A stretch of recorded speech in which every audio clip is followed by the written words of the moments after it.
So sorry about that, folks. We just had a little bit of a issue with starting the video horizontally. Yes. For some reason. Which, let us note that we do have this problem most times, and it is not Caitlin's fault. It is the fault of the platform.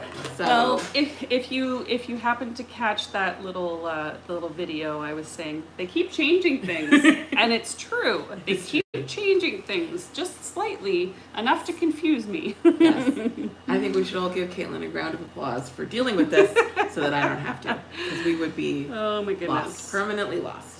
As we know from that one time that I did a live alone in my apartment. Oh my gosh. And the camera came like this close to the knitting.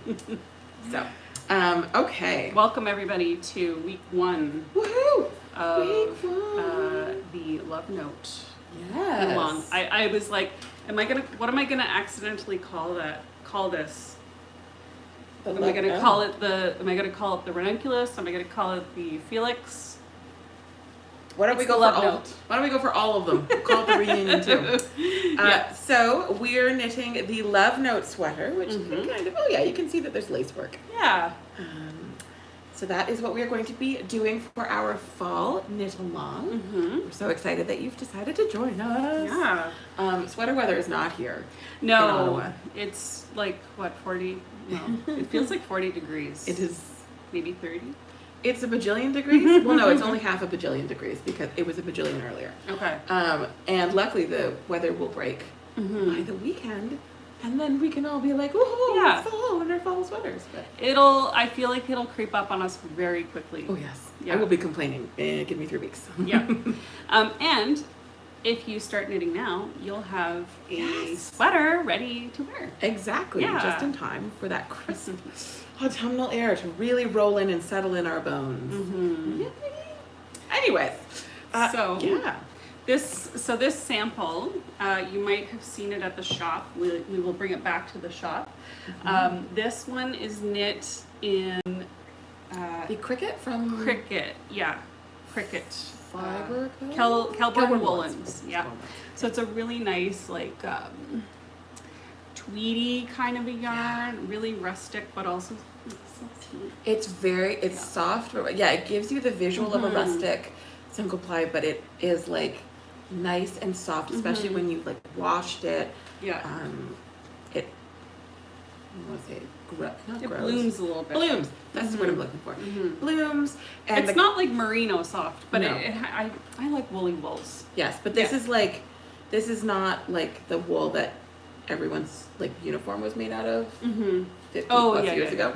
This is a nicer, like softer alternative to some of the more rustic vibes. And the color palette is delicious. Yeah, it's this so is rich. This is Viridian, I think. I think so. Yes. Yeah. Oh, beautiful. Okay. Yes. So, this is our sample, but you don't have to knit it out of this yarn. Yeah. You can knit this sweater out of a lot of different yarns. So maybe that's a great place to start. That is a great place to start. Yeah. Maybe we'll start with the pattern name and the designer. Yeah. Well, it's the Love Note. Yes. We said it's the Love Note, and it's by Tin Can Knits. Yeah. They're a Canadian designer.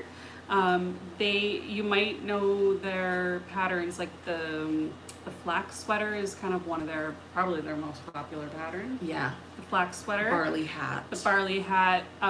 They have a wide selection of free patterns, which is like the flax, the barley, the rye. They're all named after grains.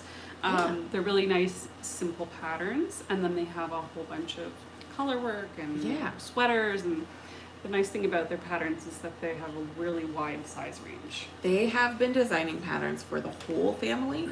So buy one pattern and you can knit from like size newborn to size 4XL, and they've been doing that for like a decade now. So they have a nice, really rich collection of like unisex, family-friendly patterns. It's lovely because you can then purchase one pattern and make it again and again. So definitely worth checking them out. You can purchase the pattern through Ravelry. You can purchase it through their website, which is probably tincannits.com. It is.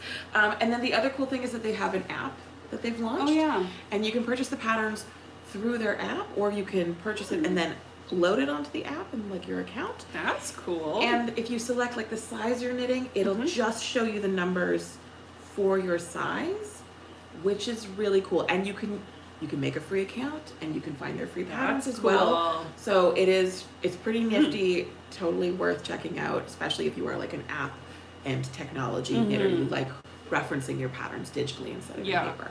Yeah. I feel like, I mean, we could wax poetic we absolutely could. About tin cannons all day long. Let's go back to yarn. They have so many patterns. Oh my goodness. Yes. Go check them out. Yes. Okay. And Canadian. Yay. Yeah. So we were, before I interrupted us, we were talking about yarn selection. So the yarn that we used in the sample is a sport weight. Yep. Single ply yarn. What are some other yarn combos that you could use? So, yeah, sport weight. You could use a fingering weight held with a mohair, like a silk mohair. A lace weight mohair. Yeah. I've knit one out of fingering weight. Yeah, just one strand. And it was fine. Yeah. It was just lacier. Absolutely. It's very much like the ranunculus in that it's knit on large needles.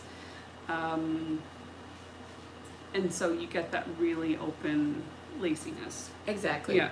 And you could realistically probably work this pattern definitely up to a worsted, possibly even up to an Aran weight yarn. Really? The one thing I will note in difference to the ranunculus is on a 6. Okay.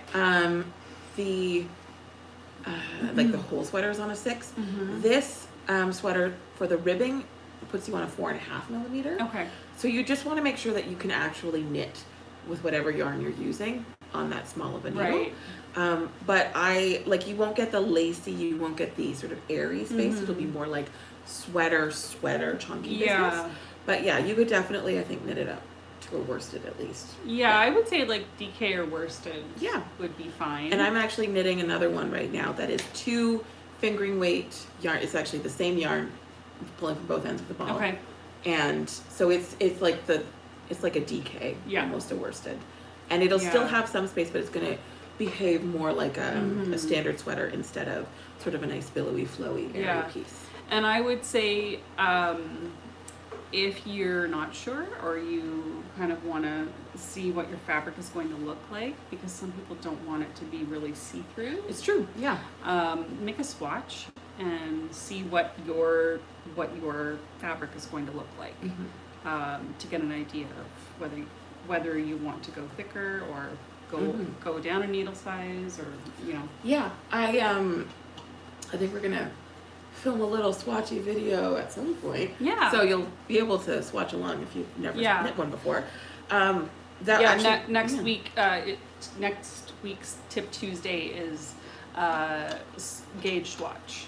How to do a gauge swatch, or why you would do a gauge swatch. And I think we've talked about them in previous sweater knit-alongs as well. So it's actually one of my notes is gauge swatch, ? So I didn't swatch for the ranunculus, and I also didn't swatch for the love note. I just kind of put my hat of ignorance full over my ears and went, I'm doing it.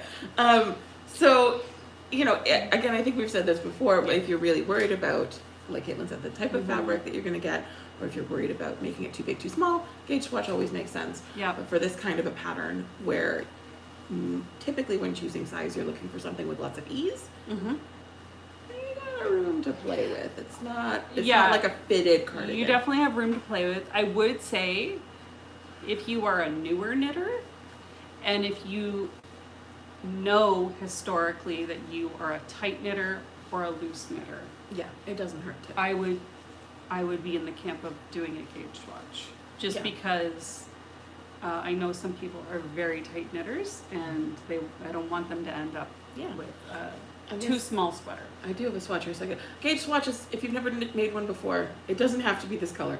It's usually the color of the yarn that you're knitting with. You just make a little rectangle on the needle sizes, and then you measure how many stitches, and if that fits the same number across 4 inches that the pattern calls for. Yeah. So we talked about weight of yarn. Yeah. What do you think some of the best types of yarns to knit this in would be?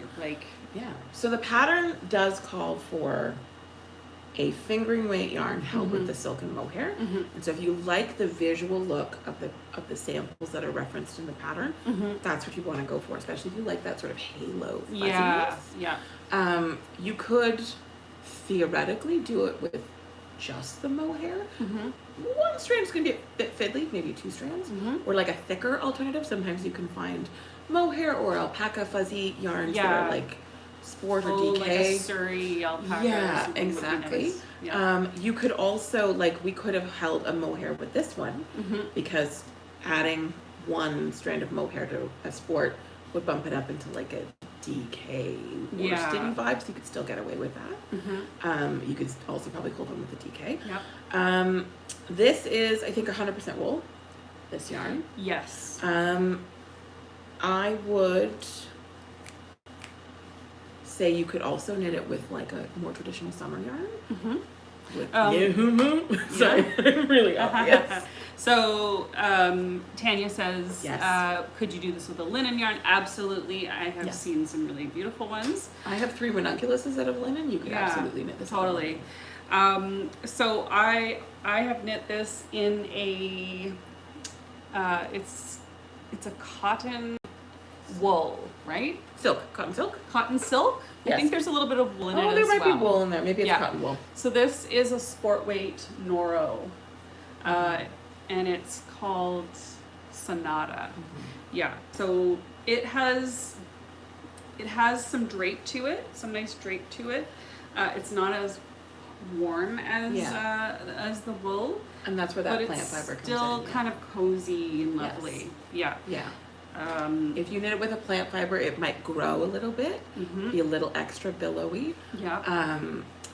If you knit it with a thicker wool, it's going to sit more like a traditional sweater. I would be worried if you're going to go with like a DK or a worsted. If you go with a full cotton, that's a lot of weight. So if you're going to do like a linen or cotton, go with something thinner.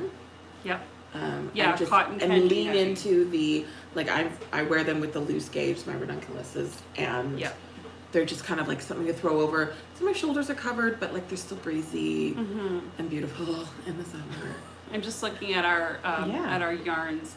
We just got this one called Andorra, which is also by Kilburn Woolens, and it comes in a lot of really beautiful sort of soft shades. Woolen mohair. Like a denim blue, mauve, gray. I think there's like a really nice, like a terracotta. And that is a sport weight wool and mohair. So that would be a really nice option. And we just got that in this week. But let me see. Yeah, that blue sky fibers organic cotton. Yeah, I think that could work. I would avoid like a also. worsted, but like a sport cotton. Yeah. So we have blue sky fibers, 100% cotton, and that would make a nice like summer weight one. And I don't find that one is very heavy. Yeah. Compared to like dishcloth cotton, that's like very dense. This is a really nice kind of lightly spun. And you'll see that a lot of the time when you go into like the heavier plant fiber yarns, is that they've found a way to construct it to keep it light and airy.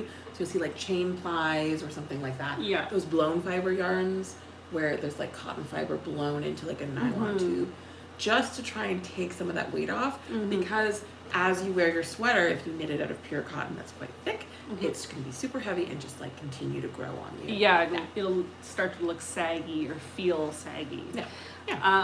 Tanya says, should you or should you not use variegated yarn? So it depends on the variegated yarn. So if you look at Tin Can Knits uses a lot of superwash, kind of like hand-dyed speckles and stuff. And the ones that they've chosen are very lightly speckled or very like moderately variegated. There's not a ton of color contrast across the skein. It's So if you look closely at some of their samples, I would kind of look at those and see what kind of contrast there is between the colors. Because if there's too much contrast in the colors, you're going to lose a lot of that really beautiful lace work. You're just not going to be able to see it. That is the main concern. Yeah. So alternatively, you could, if you wanted to go a little wild with it, do the lace work in like a charcoal or something, and then do your variegated on either end. I don't know how that would look.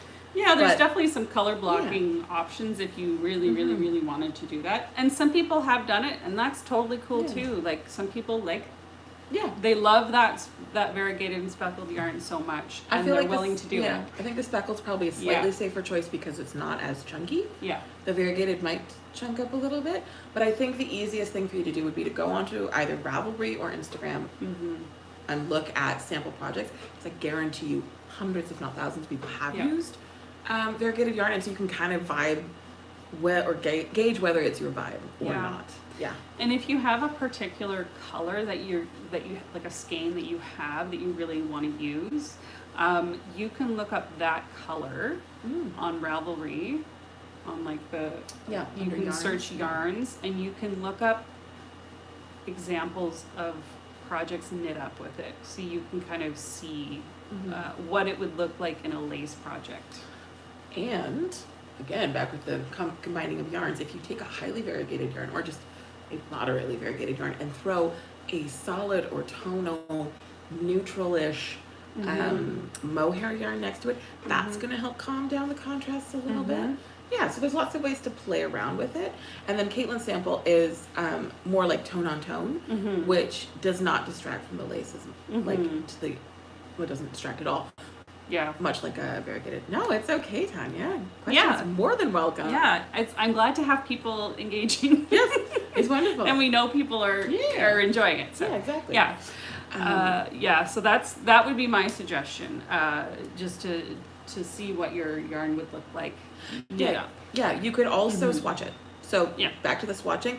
Traditionally, one would swatch, I think in this pattern, the gauge that they give you is in the stockinette fabric. But if you're like, whatever, I don't care about the gauge of my fabric, I care about the visuals, then you could try just knitting a little bit of this lace pattern in a swatch and see whether you can see it. And not just up close, I'd put it like on the other side of the room. Yeah. See if you can tell that there's a lace pattern there. It's a lot of work to do. If you can't tell, then you might as well just knit like a regular sweater out of it. Yeah. And also, but you do you. And if you do a swatch, you can also put it over what you think you might wear it with. Yeah. Yes. So like this. No, it works. Open it up a little bit, but you can kind of see like, yes, you can still see the pattern in it. If you wear it with certain colors, you know? Yeah, if you're wearing like a bright, vibrant rainbow, really electric thing, but you're going to wear it over like a black turtleneck always. If you're like, I only wear black, but I feel inspired to knit a very vibrant sweater. That could work. That could totally work. Yeah. Barbara has a question, which is it an issue if you can get stitch gauge but not row gauge? I have a hot take. I'll just think of that hot. I don't think stitch gauge. Work to get stitch gauge. Yeah, that's the more over important row one. gauge. If you've got if your row gauge is off, you just do fewer rows or more rows. Pay special attention. If it's like really off, pay special attention to how deep your yoke is going to be. You want to make sure that you do have enough fabric to join in, but you also don't want your armpit to be down here. Maybe you do, but it's not the vibe. You do you. Everyone has a preference. But the stitch gauge is going to have a much more immediate effect as to whether or not you can get that sweater onto your body. With row gauge, you can just knit a few more rows to make it work. Exactly. And like once you hit the body or the sleeves of the sweater, it is to your preference how long a piece you want. I usually just ignore what it tells me. So. And then DJ 408, yes, the knit along will be here on YouTube, and basically it's free to pop in. You know, we're doing a once a week kind of chat about it, and we have some supplemental videos that we've added today. So each week we will add a couple of supplemental videos for you to watch. And yeah, it's just to chit chat about, you know, if people have questions, kind of our thought process in knitting these things, advice, that kind of thing. You're welcome to knit along or just watch or whatever. Yeah, put us on background while you're Yeah. sorting your stash. Yeah, so if you've been with us for a while, you might have caught when we did our sock knit along that we started doing this thing. Caitlin's been prepping these wonderful videos beforehand instead of our patented flip the camera down and then you hear me heavy breathing as I just try to get into position to do the demonstration. So so we're gonna try this out where the lives are more theoretical, and then we've got nicely framed and lit demonstration videos that you don't have to scroll through like 40 minutes of chit chat. Exactly. Yeah. So this week we have 2 videos that I posted today. So there is a video on the cast on provisional cast on, and then common increases. Yeah. Okay. So maybe we should talk about construction. Yeah. And like how the sweater is made. So if you did the ranunculus with us, we cast on at the neck and then started going. But the love note's a little bit different, which is one of the reasons why we were like, yeah actually we can do this as a knit along. It's not a duplicate of the ranunculus, because instead of starting up here, we're gonna start here-ish, roughly, somewhere in this range, above the lace, but not too far above. Yeah. And we're gonna start with the provisional cast on. Yeah. If you've never done provisional cast on, if you've got crochet skills, they will come in handy. You don't need to know how to crochet, but they are handy. And the provisional cast on essentially is a great skill if you ever want to like do something that has like an invisible seam, like a cowl that has an invisible seam. If you are doing other things. If you are doing like a fold over, what's it called? Where you fold over a brim. Yeah. So if you're knitting a hat. Yes. So you knit like, you knit probably like double the width of what your brim is going to be, and then you fold it over and then you stitch it together. Exactly. Yeah, that kind. Yep. So a provisional cast on is essentially just a cast on that's going to hold live stitches. Yes. Until you are ready to come back and work them. Exactly. So here this is the one that I'm working on. And you can kind of see here, I've got this yellow contrast yarn, and that is my provisional cast on. So I use my crochet hook and some scrap yarn, and I basically crochet around the needle to create a bunch of loops. And the idea is then at the end, when I've knit the body of the sweater, I come back and all of these little stitches right here are kept live instead of a traditional cast on where it's just an edge. These, you can actually put these loops back onto your needle and seamlessly knit in the other direction. Yeah. Which is so crazy. And the benefit of this, as opposed to just picking up and knitting like a straight hem, is that you will still have that stretch. You'll still have that stretch. You won't have a ridge right here in your fabric. It really is. It's almost like if you do like the grafting stitch of a toe, of a sock, where it's just like fabric. Same kind of thing. You're just gonna have regular knit fabric. Yeah. Now, as to why they did this, I'm not sure. I wrote this as a question, and now I'm thinking about it. I'm like, no. Can you use barber cords instead of waste yarn? I wouldn't for this. I would use barber cords for your sleeves. Yes. But you're going to be twisting and turning and crocheting with your barber cord, and I would be worried about crimping it too much. I feel like it might be able to be done. I also think you would run out. But I've never tried it. You would run out. You might run out, depending on the size that you're casting on for. Like 100 crochet stitches takes up a lot of yarn. I wonder if you could do a provisional cast on around the barber cord.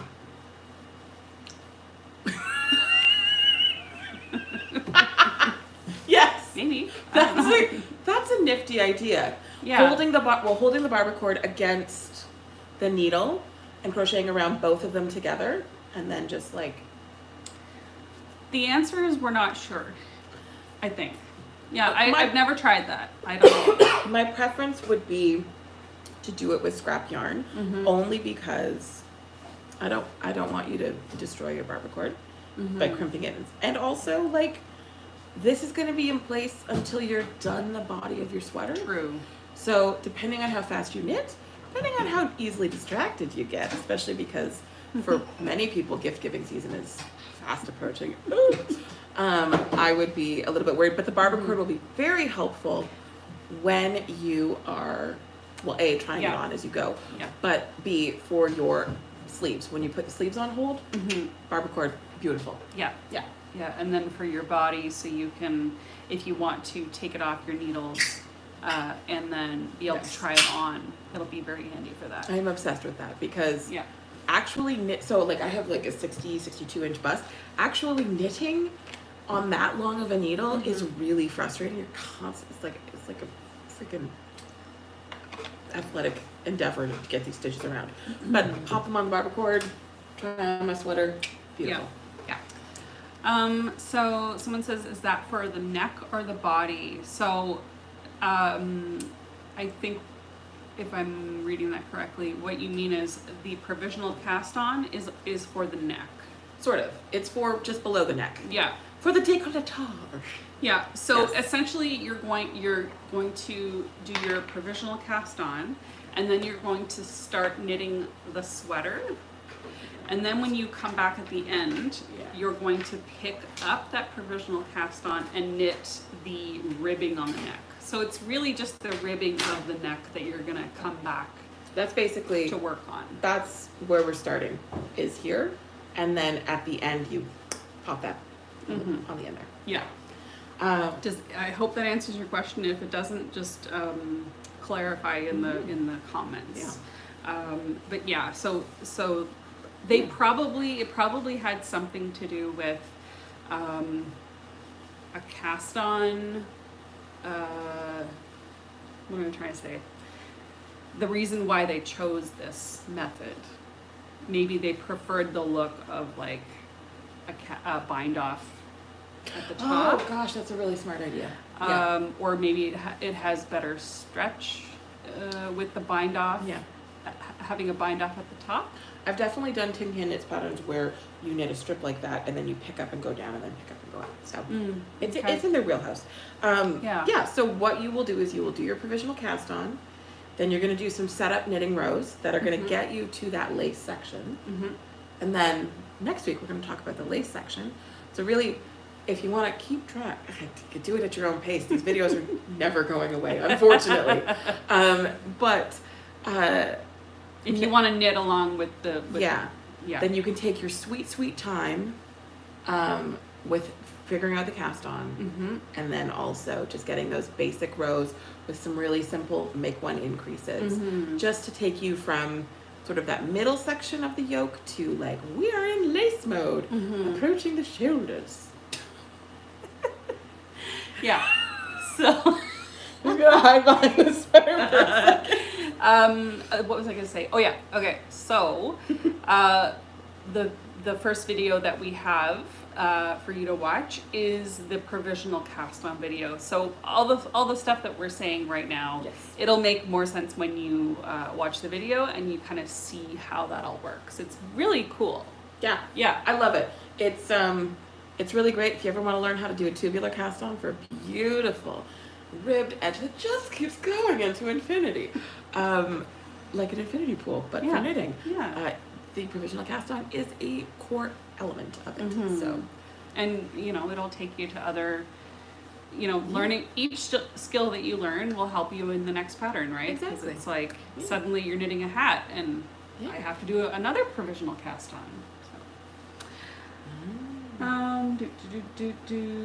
Crystal has an interesting question. So it says my first and only attempt at knitting a sweater was a baby cardigan, and it unraveled because I didn't join a new skein properly. Sorry, that sucks. I know that sucks.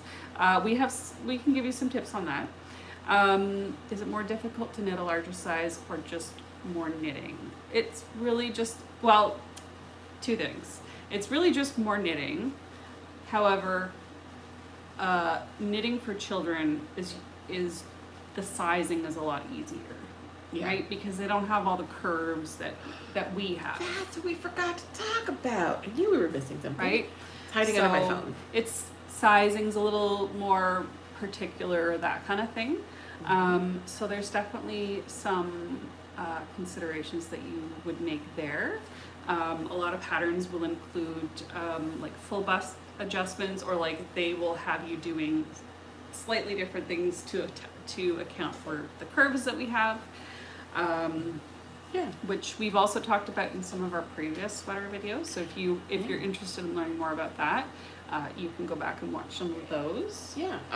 But Crystal makes an excellent point indirectly that if you're nervous, or if you're like, oh my god, I just want to do it once, and then once I have that figured out, then I'll do it with my nice yarn for me. You can knit the baby size. Totally. You can follow along, knit the baby size. If you're like, I knit so slow, whatever, knit a baby one instead. Yeah.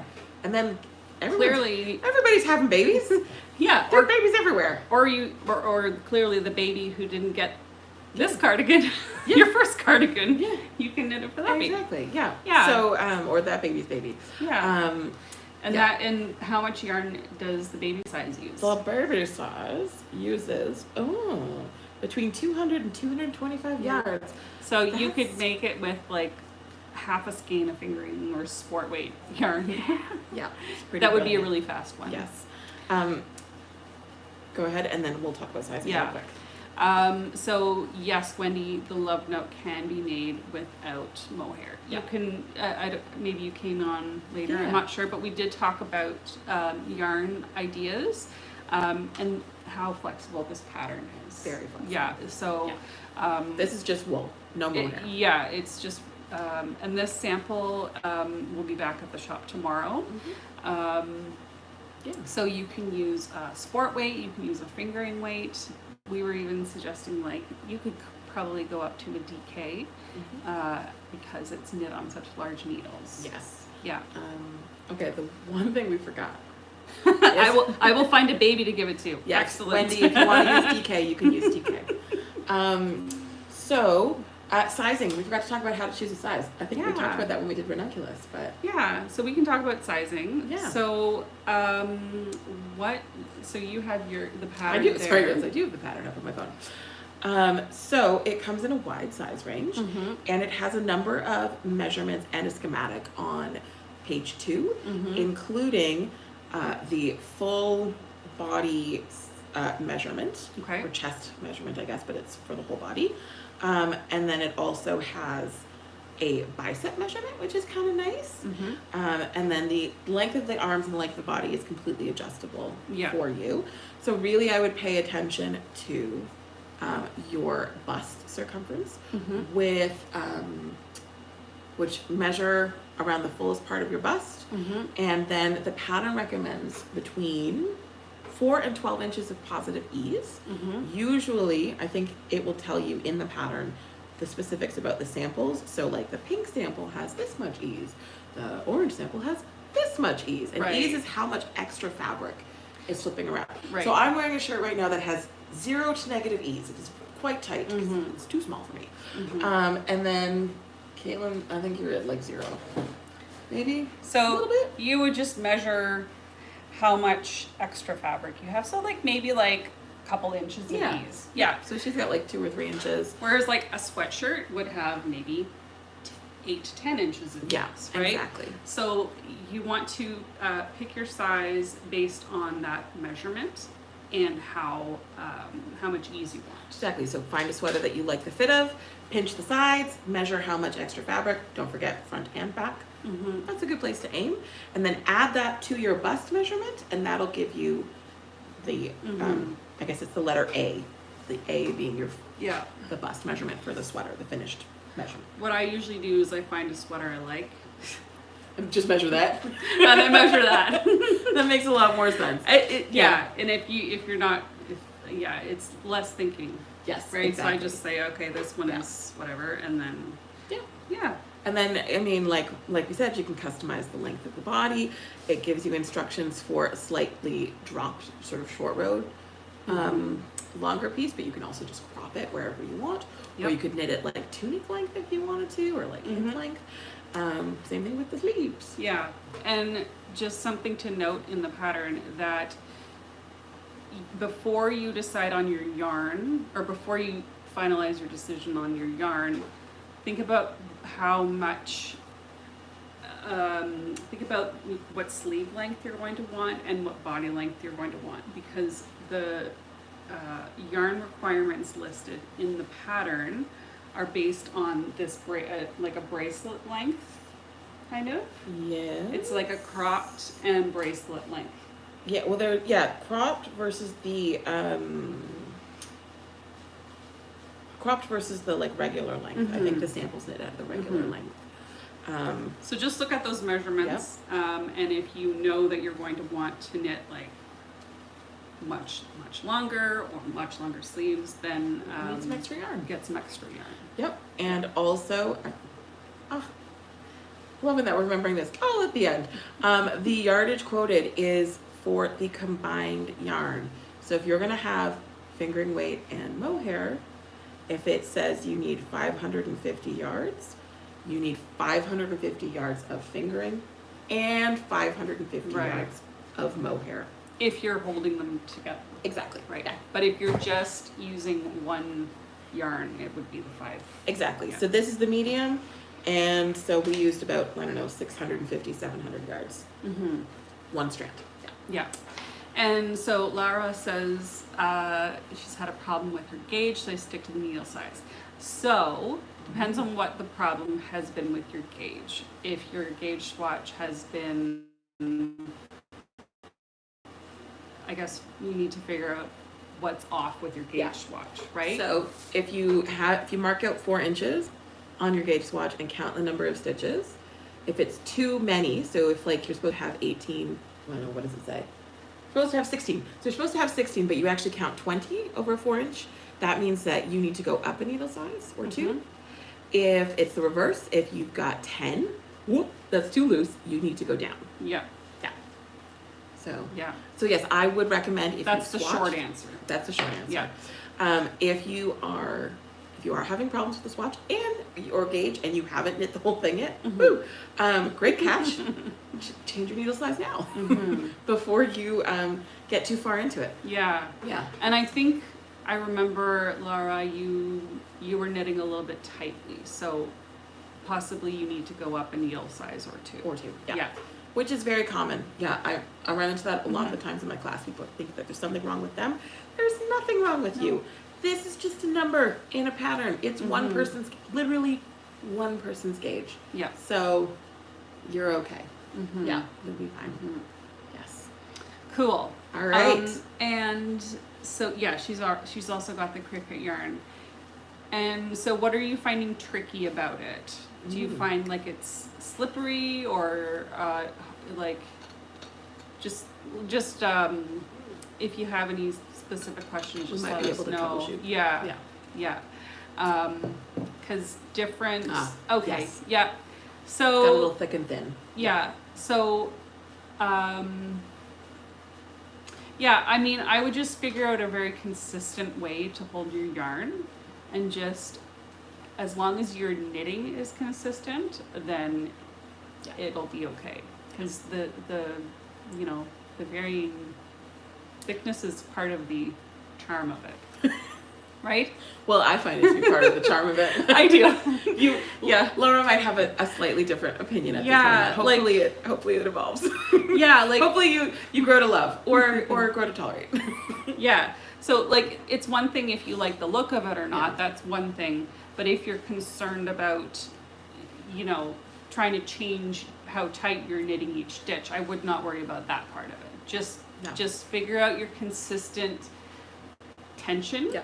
So that would be called tension, and that's how tightly you're wrapping the yarn and how, this took me a few years to kind of find a good groove, so to speak, for how to hold my yarn, because I was knitting very loosely.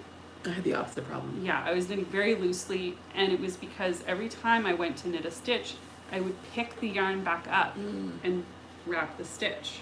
I had a death grip with my pinky holding it in place. So play around with different ways to to hold your yarn in your fingers.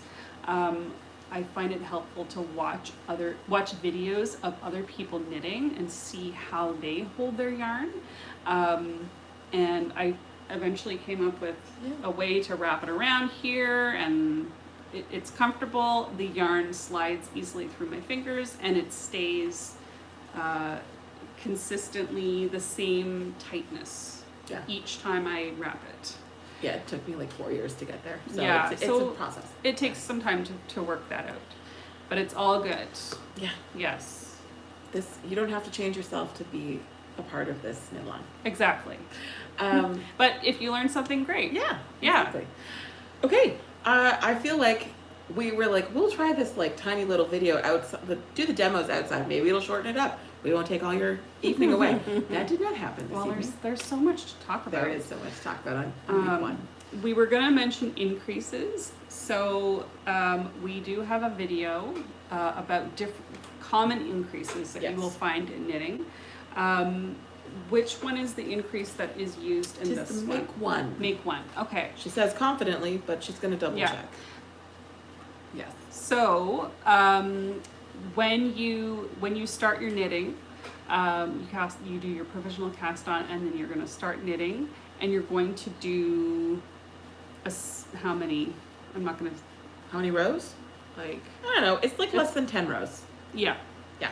And so there will be a few rows where you'll have increases. Yeah, you'll have some make ones in there. Yeah. Make one or left. Make one right or make one left. It does not matter. Okay. Just choose one and be consistent throughout. I usually do the make one right because I find it easier for me to do. And they're going to be evenly spaced around exactly. the whole yoke, rather than for a raglan all the increases would be in one, which we will do area. later. We will do that on week 3. Yeah. So cool. if you want to see more about increases, you can hop over there and watch that video. The video. Yeah. So I feel like this is a great DJ 408's question. It's a really great way to segue into like how to get a hold of us. Yes, we did. Yeah. Laura, we did. Yeah. Yeah. I knit 2 patterns. Okay. So, but this is just my gauge. Right. Sorry. That's great. Yeah. So you use the needle that it called for in the pattern. Yeah. Okay. I just follow the pattern. You're not asking too much. This is great. It's great to have people chatting. This is literally the point. Yeah. It is very awkward when it's just us talking to the nobody at all. So yes, DJ 408, we do have a store. We have an in-person store and an online store. It's not our store, but we work there. And it's called Fabrications, and we're in Ottawa. So come visit us. Or if you are outside of Ottawa, we do have our online store, which is fabricationsottawa.com. There should be a link in our definitely in our bio here. And we're always happy to help answer questions. Or so we are gonna log off soon. Aww. Laura's sitting in a lobby with book club waiting. Nice. All right, well, we'll wrap up so you can go to book club. So if you have questions this week, or if you're watching this back in the future, you can put your questions in the comments. You can email them to the store. You can potentially send them through social media if you wanted to, but honestly, it's probably a little bit easier to keep track of them in the comments. Plus, then if you comment, then other people will see it and they might have the same question and they'll get the answer too. And so also if you take pictures of your whips, tag us on Instagram, because we love seeing what you're working on. You're welcome. Thanks for watching. Keep vamping. Yeah. I'm trying to figure out when the next knit night is. Yarn Club. When's the next Yarn Club? Yeah. We also have a social knitting at the store once a month, and Emily's just going to find when that is. The next Yarn Club is September 20th. Oh, that's 2 days from now. Friday, September 20th from 6 to 8. You can sign up on the website. It's not a class, but it is a social, and I would be really it's full. Okay. Yeah. I'm so excited. Sign up for October then. There'll be one in October. Nice. I don't know if there's a wait list. You can wait list for it. I don't know. And we are so happy that you've joined us. I'm looking for a way to segue to the end, and it's not working. Yeah. And I also, before we go, just wanted to mention we are having a trunk show this weekend. Stitch Noir is going to be in the shop. So if you want to stop by and if you see their yarn. If you haven't chosen your yarn yet, yeah, I'm sure that they'll have something for you. Absolutely.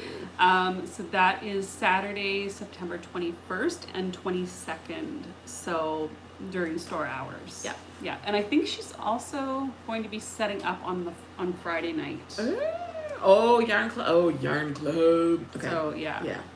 Yeah, so if you've never been to a trunk show, just a whole lot of extra yarn that isn't normally in the shop. It's delightful. If you love yarn, like I love yarn. Yeah. Awesome. Okay, so questions this week, pop them in the comments, send them by email. We will see you back here next week, potentially with more technical issues. Who knows? No, please no. But we will persevere, and we will dive into the lace knitting and talking about reading a chart or charts, and dive into the next section of this sweater. Awesome. Have a wonderful week and happy knitting. Bye. Thanks for watching. Bye.